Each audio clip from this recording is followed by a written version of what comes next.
Hello everyone, welcome to my channel Drawing with Sunflower. So forgive me for posting after a really long time here on YouTube. Today I have brought you an Instagram collab video, and here are some sketches of the Aquarius character I did in my sketchbook. I did 3 attempts but none of those really worked for me, and I sort of liked the fourth one and decided to color it. I like using watercolors for my colored illustration and I stick to it. I start by laying down water on the sheet and then the colors for easy gradations and a soft look. This way the colors do not leave any harsh edges and blend in completely. I decided to use different shades of blue for these illustrations since Aquarius is mostly related to blue. For balancing the piece, I use dark colors on the top and the bottom of the illustration.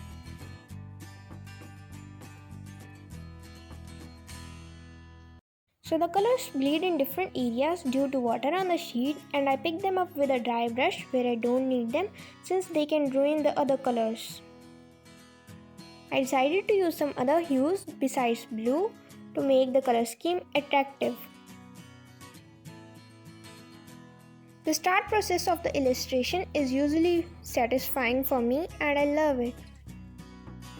I love splashing colors here and there and not really worry about where they are actually going since I can pick them up with a dry brush as the paper is still wet.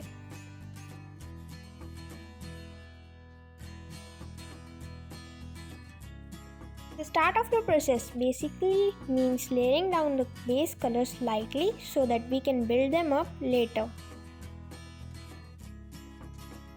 Since the background seemed lacking something, I added a pop of yellow.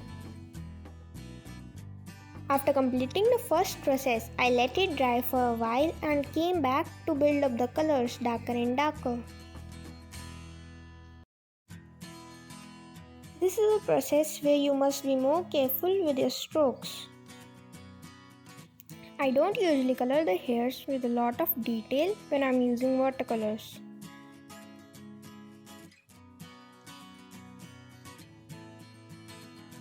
Darkening up her bottom was a little difficult since it is a large area and it shows patches.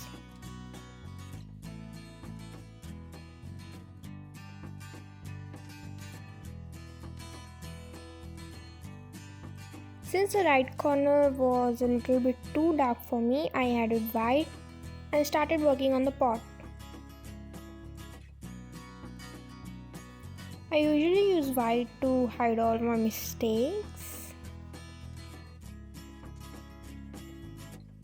Then I started shading in, means adding stripes to the skirt.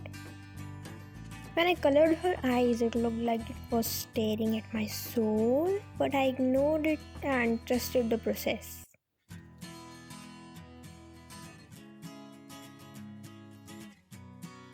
Then I decided to add white to her hair to show highlights.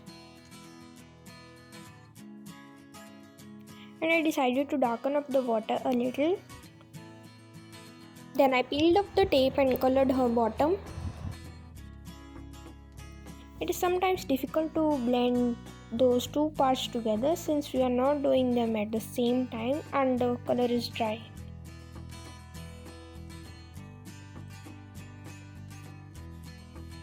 The line art step brings a finished look to the whole piece and I love doing it.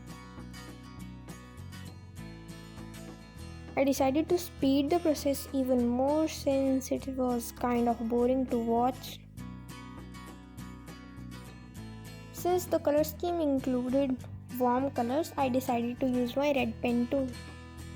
The blue color really didn't work with her skin, so red was a good option. Her face was looking a little weird, so I decided to lighten up her eyebrows and added more highlights to the hair to give it a dimension. The bottom of the illustration was looking less detailed, so I added a pattern to her skirt and then smudged it since it wasn't really working.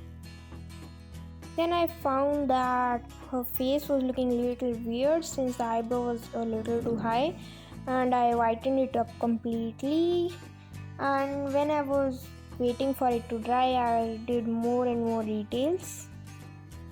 I decided to add butterflies at the top of the illustration, and I found that I don't really know how to draw butterflies. So I again used my trusty white watercolor.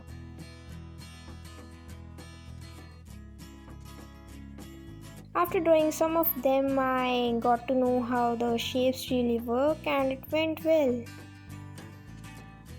This is how it looks at the end. I added the sign digitally, and check out my Instagram for daily posts. Thanks for watching.